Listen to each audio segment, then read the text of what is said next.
Good evening. ഞാനൊരു edu skill ഇന്റർനാഷണലിലെ ഒരു old student ആണ്. അച്ഛന്റെ സ്ട്രാറ്റജീസും കാര്യങ്ങളും വെച്ചുകൊണ്ട് മാത്രമാണ് ഞാൻ ഈ എക്സാം പാസ്സായത്.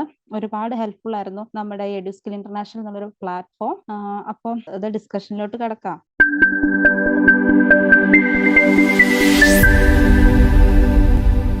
ഇനി 14th ക്വസ്റ്റ്യൻ നമുക്ക് നോക്കാവേ. Where will a patient suffering from tetanus first experience muscle contractions? കണ്ടോ, അതായത് ഒരു പേഷ്യന്റ് മസിൽ കൺട്രാക്ഷന് സഫർ ചെയ്തുകൊണ്ടിരിക്കുക. അവർക്ക് എവിടെയായിരിക്കും ഫസ്റ്റ് അത് എക്സ്പീരിയൻസ് ചെയ്യുന്നത്? ഫസ്റ്റ് എന്നൊക്കെ പറയുമ്പോൾ തന്നെ നമ്മുടെ ക്വസ്റ്റ്യൻ കണ്ടോ, ഹെഡിങ് അല്ലെ സബ് ഹെഡിങ്, എയർലി സിംറ്റംസ്, അവിടത്തോട്ട് തന്നെ നമ്മൾ പോകും. ഫസ്റ്റ് എക്സ്പീരിയൻസ് ചെയ്യുന്ന കാര്യങ്ങളൊക്കെ എവിടെയാണ് പറഞ്ഞിരിക്കുന്നത്? എയില. കണ്ടോ, early symptoms of tetanus include. കണ്ടോ, ഈ ബുള്ളറ്റിംഗ് പോയിന്റ്സ് വരുമ്പോൾ നമ്മൾ മുഴുവൻ വായിക്കേണ്ട കാര്യമില്ല. കണ്ടോ, ആദ്യം തന്നെ പെയിൻഫുൾ സംതിങ് ആണ്. പിന്നെ എന്താ, റിജിഡിറ്റി, വേറെ എവിടെയൊക്കെയാ കോമാസ് വരുമ്പോൾ സബ്ജക്ട് കോംപ്ലിമെന്റ് അച്ഛൻ പറഞ്ഞിരിക്കുന്ന പോലെ നമുക്ക് വായിക്കേണ്ട കാര്യമില്ല. പിന്നെ ഡിഫിക്കൽട്ടി സ്വോളോവിങ്, വയലൻസ്, അതിൻ്റെ ഒന്നും അധികം നോക്കേണ്ട കാര്യമില്ല. ആദ്യം തന്നെ നോക്കുമ്പോൾ പെയിൻഫുൾ, കണ്ടോ, മസിൽ ഓൾറെഡി വന്നിട്ടുണ്ട്. അപ്പം നമുക്ക് മസിൽ കൺട്രാക്ഷൻസ് ആണ് വേണ്ടത്. അപ്പം നേരെ വായിച്ചു പോവാം. അപ്പൊ എപ്പോഴും ഓർത്തോളുക, ബുള്ളറ്റിൻ പോയിന്റ്സ് ആണെങ്കിൽ മുഴുവൻ വായിക്കരുത്. ജസ്റ്റ് ആദ്യത്തെയും അവസാനത്തെയും ഒക്കെ വായിക്കുമ്പോൾ തന്നെ നമുക്ക് കിട്ടും. ടൈം മാനേജ്മെന്റിന് വേണ്ടിയാണ്. Painful muscle contractions that begin in the jaw. കണ്ടോ, ഇൻ ദി ജോ. അപ്പൊ നിങ്ങൾക്ക് വരും ജോ എന്ന് മാത്രം എഴുതിയാൽ മതിയോ എന്നൊരു ഡൗട്ട്. അപ്പൊ അതുപോലെ തന്നെ എഴുതിയാലും മതി. ബോഡി പാർട്സിന്റെ മുമ്പിൽ ഇതാ വേണം. ഇപ്പൊ ലിസണിങ്ങിനൊക്കെ ആണെങ്കിൽ പറയത്തില്ല മൈ ചെസ്റ്റ് അല്ലെ മൈ ജോ എന്നൊക്കെ. അപ്പൊ ആസ് എ നേഴ്സ് നമ്മൾ ആ നോട്ട് എഴുതി എടുക്കുമ്പോൾ എന്താണ്, ഹിസ് എന്നല്ലേ പറയുന്നത്, ഇതാ ഇല്ലെങ്കിലും ഹിസ് ജോ അല്ലെങ്കിൽ ഹിസ് ചെസ്റ്റ്. അതുപോലെ തന്നെ ഇവിടെയും. പക്ഷെ ഇവിടെ നമ്മൾ കോപ്പി പേസ്റ്റ് ചെയ്യുന്നേ ഉള്ളൂ. ഇത് ജോ ഓക്കെയാ. അപ്പൊ ഓപ്ഷനിലാണ് ഇത് അല്ലെങ്കിൽ ഇൻ ദി രണ്ടും കൂടി എഴുതുന്നത്, അല്ലെങ്കിൽ ഇത് ജോ എന്ന് എഴുതിയാലും മതി കേട്ടോ. അപ്പൊ ബിഗിൻസ്, കണ്ടോ, സ്റ്റാർട്ടാ ഫസ്റ്റ്. അതിൽ നിന്ന് തന്നെ നമുക്ക് മനസ്സിലാവും എവിടെയാ മസിൽ കൺട്രാക്ഷൻസ് സ്റ്റാർട്ട് ആവുന്നത്. ചിലർ ലോക്ക് ജോ ഒക്കെ എഴുതാനുള്ള ടെൻഡൻസി കാണും.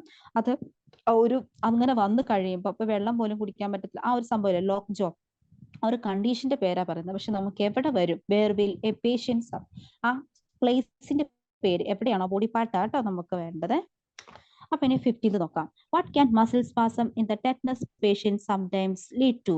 കണ്ടോ, ഒരു മസിൽ സ്പാസം ഉള്ള ടെറ്റനസ് പേഷ്യൻസിന് അത് ചിലപ്പോൾ വേറെ എന്തിലോട്ടോ ലീഡ് ചെയ്യാം. അത് അപ്പൊ കണ്ടോണം, ലീഡ് ടു എന്നാ പറഞ്ഞത്, സംടൈംസ് ലീഡ് ടു. അപ്പൊ ഓർക്കുക, അത് മസിൽ കൺട്രാക്ഷനെ ഒക്കെ കുറിച്ച് കൂടുതൽ പറയുന്നത് എ തന്നെയാണ്. ആദ്യം എയർലി സിംറ്റംസ്, ടെറ്റനസ് ഡിസ്ക്രിപ്ഷൻ ആണെന്ന് നമുക്കറിയാം അതിനെക്കുറിച്ച്. അപ്പം എന്താണ്, നമ്മളോട് ഓൾറെഡി പറഞ്ഞിട്ടുണ്ട് നമ്മുടെ കീവേഡ്സ്. മസിൽ സ്പാസം ഞാൻ പറഞ്ഞായിരുന്നു, ബ്രാക്കറ്റും വായിച്ചു നോക്കണമെന്ന്. അത് നോക്കൂ. A person may have fever and sometimes, കണ്ടോ, സംടൈംസ് ഡെവലപ്പ്, അതല്ലേ അവർ പറഞ്ഞേക്കുന്നത്, സംടൈംസ് ലീഡ് ടു. അപ്പൊ ബാക്കിയുള്ളത് നോക്കുമ്പോൾ നമ്മളുമായിട്ട് റിലേറ്റഡ് ഒന്നും അല്ല. നമുക്ക് കറക്റ്റ് കീവേഡ് തന്നിട്ടുണ്ട് അവിടെ, എന്താണ്, മസിൽ സ്പാസ് എന്ന്. അപ്പൊ അവിടെ മാത്രം പോവുക. അപ്പൊ ആദ്യം നമുക്കൊരു ഐഡിയ കിട്ടി എവിടെ പോയിട്ട് തപ്പണമെന്ന്. കണ്ടോ, broken bones from the muscle spasm. കണ്ടോ, മസിൽ സ്പാസത്തിന് ബ്രോക്കൺ ബോൺസ് ഉണ്ടാകാം. അല്ലെ ബ്രോക്കൺ ബോൺസ് എന്താണ്, അത് മസിൽ സ്പാസത്തിന് ഉണ്ടാകുന്ന ഒരു, അത് എല്ലൊക്കെ ഒടിയുന്ന പോലെ മൾട്ടിപ്പിൾ ബോൺസ് ആട്ടോ, ഒരു ബോൺ മാത്രമല്ല.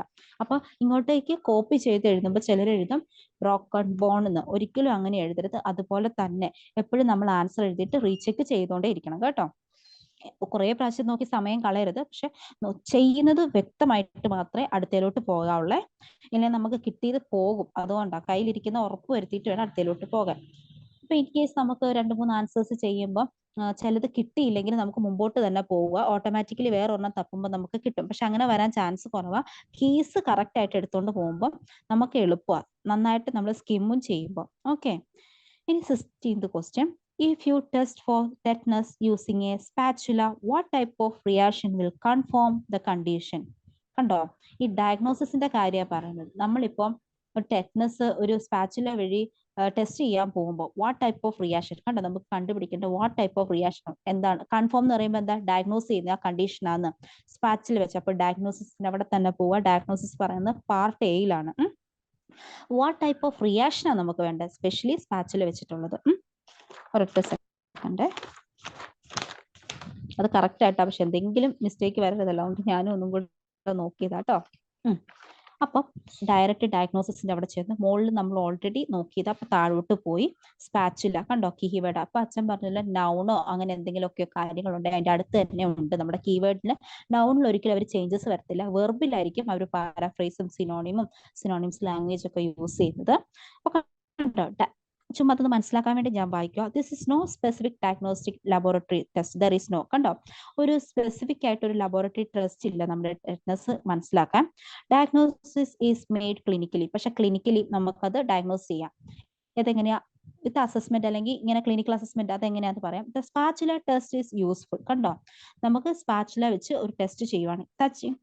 Touching the back of the pharynx with a spatula elicit a bite reflex in tetanus. കണ്ടോ, ഇൻസ്റ്റെഡ് ഓഫ് ഗാഗ് റിഫ്ലെക്സ്. ചിലര് ഈ ഇൻസ്റ്റെഡ് വായിക്കാതെ കോമ ആയിട്ട് അങ്ങ് പോകുമ്പോൾ എന്താ പറ്റുന്ന, ഗാഗ് റിഫ്ലെക്സ് എന്ന് എഴുതുന്നവരുണ്ട് കേട്ടോ. അപ്പൊ എപ്പോഴും ശ്രദ്ധിക്കുക.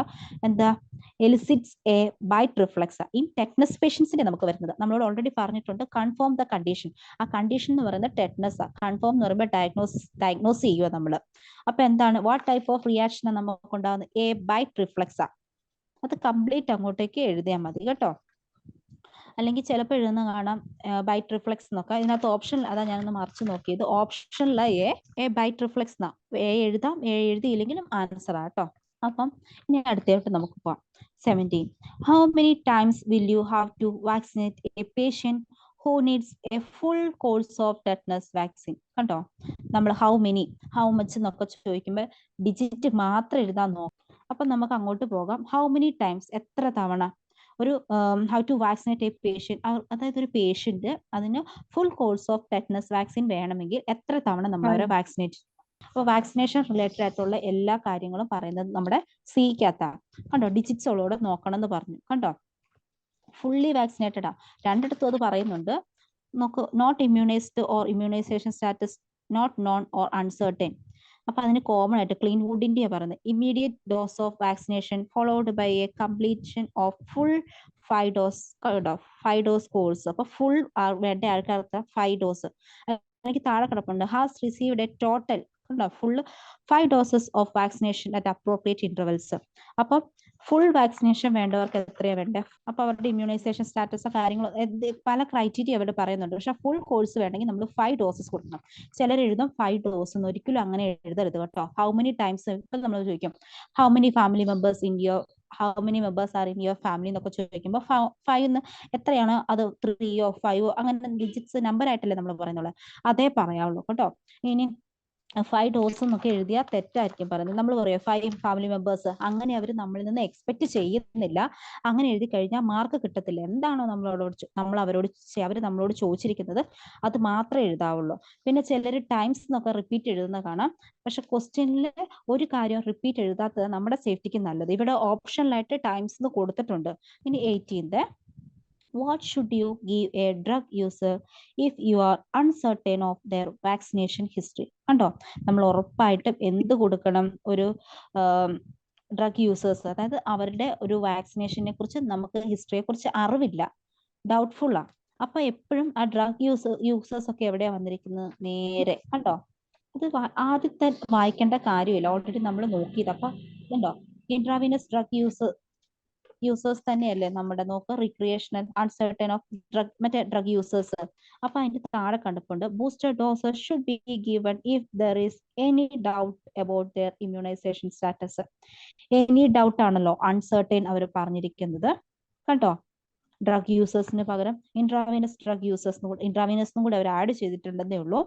അപ്പൊ എന്താണ്, അവരുടെ വാക്സിനേഷൻ സ്റ്റാറ്റസിനെ കുറിച്ച് നമുക്ക് അറിയത്തില്ല, ഡൗട്ട്ഫുൾ ഉണ്ടോന്ന്. അപ്പൊ അവർക്ക് എന്താ കൊടുക്കേണ്ടത്? What should you give? അത് ബൂസ്റ്റർ ഡോസസ്. എന്ത് കൊടുക്കണം? Booster dose. ബൂസ്റ്റർ ഡോസ് എന്നല്ല, ബൂസ്റ്റർ ഡോസസ് എന്ന് തന്നെ എഴുതണം. അതായിരിക്കും ഏറ്റവും നല്ലത്. കോപ്പി പേസ്റ്റ് ചെയ്യണം അതേപടി, അതാട്ടോ നല്ലത്.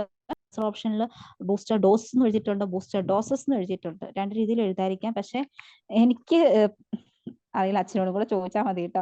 നമുക്ക് മാർക്കാ വേണ്ടത്. അപ്പൊ ഒന്നാമത് ആകെ 15 മിനിറ്റേ കിട്ടുന്നുള്ളൂ. നമ്മൾ സ്ട്രാറ്റജി വെച്ച് പോകുമ്പോൾ നമുക്ക് വേഗം കംപ്ലീറ്റ് ആക്കാൻ പറ്റും. എന്നാലും മാക്സിമം കോപ്പി പേസ്റ്റ് ചെയ്യാൻ നോക്കണേ. കോപ്പി പേസ്റ്റ് ചെയ്യുമ്പോൾ എന്താന്ന് വെച്ചാൽ റിപ്പീറ്റേഷനും വരാതെ നോക്കണം. ഇനി 19th question. What size of needle should you use to inject HTIG? കണ്ടോ, HTIG-നെ അത് ഏത് സൈസ് നീഡിലായിരിക്കണം നമ്മൾ HTIG ഇൻജെക്ട് ചെയ്യുമ്പോൾ യൂസ് ചെയ്യേണ്ടത്, മസ്റ്റ് ആയിട്ട് യൂസ് ചെയ്യേണ്ടത്? സൈസിനെ കുറിച്ചാണ്. ഇപ്പൊ നീഡിലിന് നമുക്കറിയാം ഈ നമുക്ക് HTIG പക്ക സെപ്പറേറ്റ് ആയിട്ട് പറഞ്ഞിരിക്കുന്നത് ഡിയിലാണ്. അല്ലാതെ ഇതിനകത്ത് കോമൺലായിട്ട് എപ്പോൾ കൊടുക്കണം കൊടുക്കണ്ട ഒള്ളി ഹൈ റിസ്ക് ആണോ മാത്രമേ ഉള്ളൂ.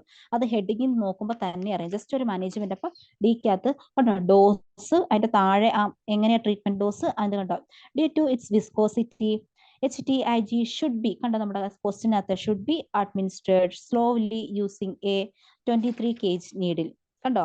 അപ്പം 23 ചിലർക്ക് നമുക്ക് വേർഡായിട്ട് നീട്ടിപ്പിടിച്ച് എഴുതാം. പക്ഷെ 10ന് മുകളിലോട്ടായതുകൊണ്ട് ഇച്ചിരി സമയം എടുക്കും നമുക്ക് എഴുതാൻ. എന്താണ് അവിടെ തന്നിരിക്കുന്നത് ഗേജ് യൂണിറ്റും കൂടി എഴുതാൻ മറക്കരുത്. നീഡിലൊക്കെ അറിയാം ഗേജില്ല. അപ്പൊ ലിറ്റർ വെള്ളമൊക്കെ ആണെങ്കിൽ ലിറ്റർ, അതിന്റെ എപ്പോഴും യൂണിറ്റ് എഴുതണം. അതിനർത്ഥം നമ്മൾ ഡോസ് എന്നൊക്കെ ആഡ് ചെയ്യുന്ന പോലെയല്ല, യൂണിറ്റ് എഴുതുന്നത് എപ്പോഴും നല്ലതായിരിക്കും കേട്ടോ.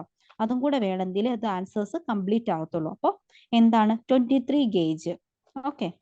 അപ്പൊ ഇനി 20 നോക്കാം.